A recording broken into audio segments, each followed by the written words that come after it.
Shalom, shalom, nous voyons un thème passionnant aujourd'hui. Comment savoir qu'un esprit que j'ai chassé est sorti réellement d'une personne? Parce que c'est très important. Aujourd'hui, nous voyons beaucoup de délivrances qui se font. Nous retrouvons parfois à délivrer des gens. Mais comment est-ce que nous allons savoir que réellement cet esprit est sorti? Sur le plan biblique, quels sont les indices qui vont nous permettre, nous également, d'être efficaces lors de notre délivrance? Si jamais nous sommes confrontés à un esprit impur, comment pouvons-nous le chasser? Facilement. Il faut dire que chasser un esprit demande d'abord d'être conscient de sa réalité spirituelle. Il y a une bénédiction dans le chrétien. Si nous croyons en Jésus, Dieu nous a bénis, Ephésiens 1:3, de toute bénédiction spirituelle dans les lieux célestes. Et cette bénédiction, Luc 4:18 dit que c'est la bénédiction d'annoncer une bonne nouvelle aux pauvres, de délivrer les captifs, de proclamer la liberté aux prisonniers, la délivrance, le recouvrement de la vie aux aveugles et une année de grâce de l'Éternel. Donc, les esprits peuvent soit influencer une personne, soit carrément l'obséder ou la posséder. Donc, c'est les trois niveaux d'influence spirituelle. Et lorsque c'est le cas d'une possession, c'est-à-dire qu'il est connu que cette personne est possédée d'un esprit impur, c'est le dernier niveau d'influence spirituelle. C'est-à-dire que cette personne fait corps avec l'esprit impur, manifestant ses œuvres. Si je prends l'esprit impur de la débauche, vous allez voir qu'il y a des gens, des femmes, des hommes qui ne peuvent pas s'empêcher de faire l'amour au moins chaque jour. Peu importe le risque, ils vont essayer. Ça, c'est l'esprit impur de la débauche qui a pris le contrôle maintenant. Même si la personne ne veut pas. Puisque l'esprit aime la débauche. L'homme ayant au début aimé la débauche a été progressivement influencé, progressivement obsédé, jusqu'à ce que l'esprit trouve du repos dans l'esprit de cet homme, dans l'âme de cet homme. Alors qu'est-ce qu'il fait? Il le possède pour qu'ensemble ils travaillent. C'est ça la possession démoniaque. Maintenant, pour séparer ce lien, puisque c'est un lien d'affection, parce que l'homme aimait les œuvres de l'esprit, alors l'esprit est venu habiter dans un lieu de repos. Ce que dit Jésus dans Matthieu 12. Donc, lorsque nous voulons user d'autorité et de puissance pour chasser un esprit, il y a une manifestation, une caractéristique qui va nous montrer que réellement nous avons pu chasser l'esprit. La Bible dit dans Marc chapitre 1 verset 25 à 26. Il dit, Jésus le menaça. Menaça qui? L'esprit impur. Disant, tais-toi, sors de cet homme. Et l'esprit impur sortit de l'homme en l'agitant avec violence et en poussant un grand cri. C'est la caractéristique principale d'une délivrance authentique. Parce que c'est légion dans la Bible. Plusieurs écritures que nous allons lire vont nous montrer que parce que il y avait un lien étroit, spirituel. Lorsque nous voulons casser ce lien, il y a de l'agitation. Et parfois, l'esprit manifeste sa sortie par un cri de désaccord. Il n'était pas d'accord. Mais comme c'est une autorité spirituelle, parce que dans le monde spirituel, c'est l'autorité et la puissance que un esprit a qui détermine sa position spirituelle.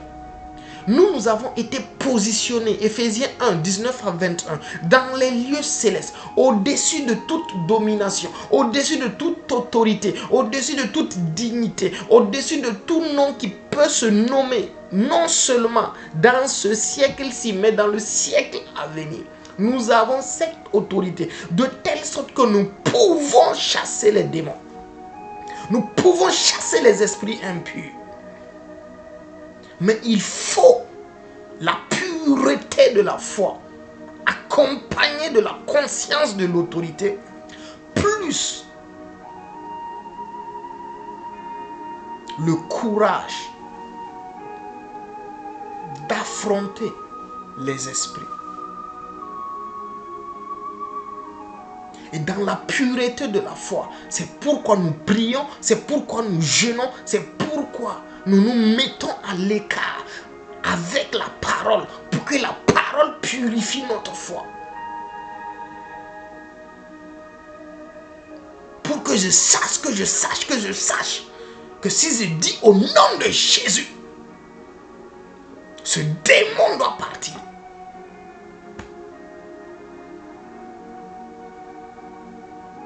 Sans qu'il n'y ait de doute, sans qu'il n'y ait de peur, sans qu'il n'y ait d'incrédulité, sans qu'il n'y ait d'ignorance. C'est des obstacles principaux à l'échec, au succès dans la délivrance. Une pureté d'une foi authentique, une plénitude. La Bible appelle ça la plénitude de la foi. Donc nous voyons qu'il y a un cri et une agitation. L'esprit se dissocie de la personne. Donc il y a une agitation physique.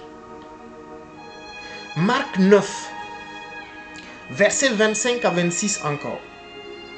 Jésus, voyant accourir la foule, menaça l'esprit impur et lui dit: esprit muet et sourd, je te l'ordonne, sors de cet enfant et n'y entre plus.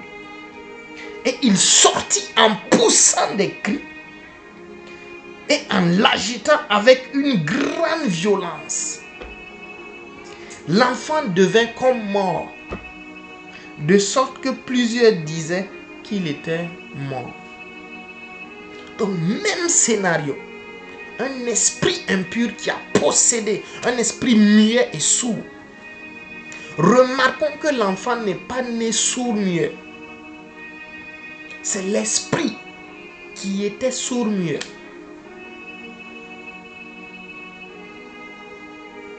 Il y a un enseignement que nous avons fait sur les maladies spirituelles. Vous pouvez retourner voir l'enseignement. Ça va permettre de voir les caractéristiques d'une affliction spirituelle. Donc ici, même protocole. L'esprit est sorti en poussant de grands cris et en agitant l'enfant avec violence, de telle sorte qu'on pensait que l'enfant était mort.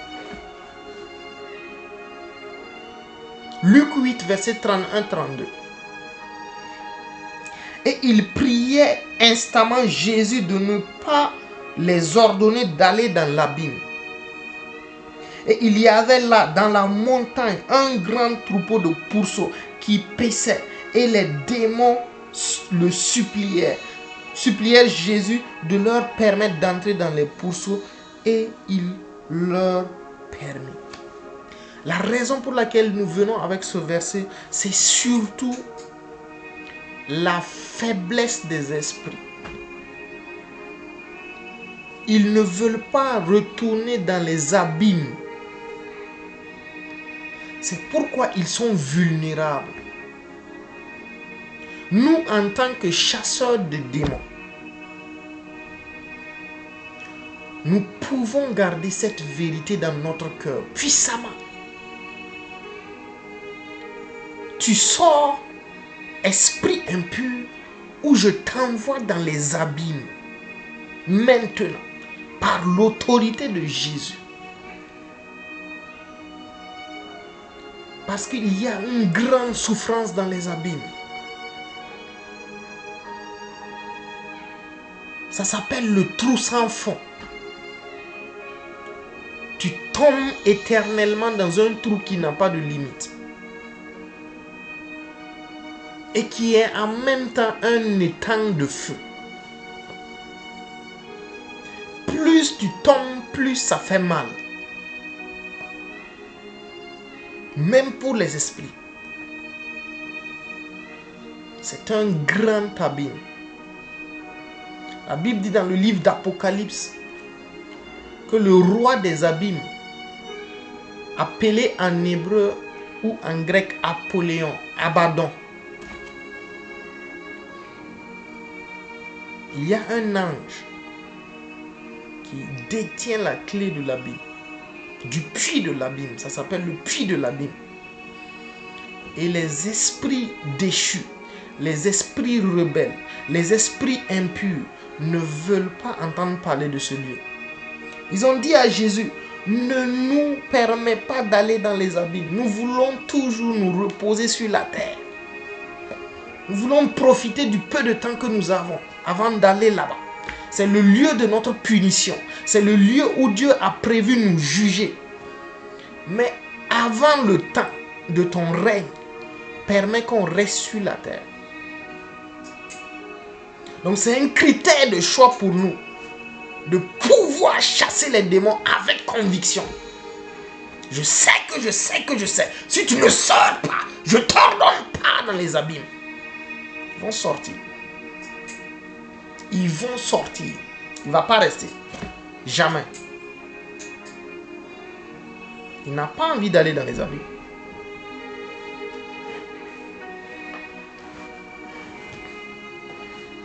Marc 3,10. La Bible dit, les esprits impurs, quand ils le voyaient, se prosternaient devant lui et s'écriaient, tu es le Fils de Dieu. Notre conscience de notre identité. Nous chassons les démons parce que nous sommes associés à la divinité. Nous sommes associés avec Christ. Et nous avons autorité. Il nous a donné expressement autorité de chasser les démons. Il faut que nous méditions cette vérité jusqu'à ce qu'elle rentre dans notre cœur profondément et qu'il n'y ait aucun doute. Aucun doute. Aucun doute, aucune peur. Que c'est maintenant que tous les démons doivent être chassés. Parce que c'est le temps de la gloire de l'Église. Daniel 7, 27. C'est le temps de la manifestation de cette prophétie. N'importe quel chrétien doit être conscient de cette réalité, de cette vérité, pour pouvoir chasser les démons partout où il les voit. Que ce soit dans sa famille, que ce soit au dehors, que ce soit dans ses finances, partout où nous voyons la main d'un démon. Nous les lions, nous les chassons. C'est la grâce que Dieu nous a donnée. Méditons sur ces vérités. Luc 10, 17. Il dit, Seigneur, ils revinrent avec joie. Et ils disent, Seigneur, les démons même nous sont soumis en ton nom. Par le nom de Jésus, nous avons autorité et puissance. Nous terminons par Acte 8, verset 7. Il dit, car des esprits impurs, sortis de plusieurs démoniaques, en poussant de grands cris. Donc ce n'est pas seulement du temps de Jésus qu'ils sortaient en poussant des cris. Même avec les disciples, quand les démons sortaient, ils poussaient des cris. Et beaucoup de paralytiques et de boiteux furent guéris. Mais nous parlons des cas de possession. Possession démoniaque. Il y a des cas d'influence démoniaque. La personne est consciente de ses actions. La personne est juste influencée par un démon de temps en temps. mais le démon n'a pas encore pu posséder la personne. Là, c'est une autre affaire. Ça, ce n'est pas la même forme de délivrance qu'il faut appliquer. Parce qu'en réalité, c'est la chair de la personne qui est le principal coupable. Et pour que la personne puisse être libérée de cette influence, il faut qu'il apprenne à contrôler sa chair. Et donc des temps de prière et de jeûne sont nécessaires. On peut donner à la personne 1 semaine de jeûne, 2 semaines, 3 semaines, 1 mois de jeûne. Pourquoi? Pour qu'il humilie sa chair et qu'il se reconnecte à Dieu. Mais le bon jeûne, ce n'est pas le jeûne qui se prive de la nourriture. Le bon jeûne, c'est le jeûne dans lequel nous prions. Donc si nous jeûnons sans prier, nous ne sommes pas en train de jeûner, nous sommes en train de faire une restriction alimentaire. La prière est toujours couplée au jeûne et à la méditation de la parole de Dieu. Si ces trois sont ensemble, nous sommes dans un temps de jeûne. Mais si ces trois sont dissociés, ou s'il n'y a pas au moins 2 éléments dans ces trois, alors il ne faut pas le faire. Shalom, shalom. Dans d'autres vidéos, nous verrons pourquoi. Demeurez bénis.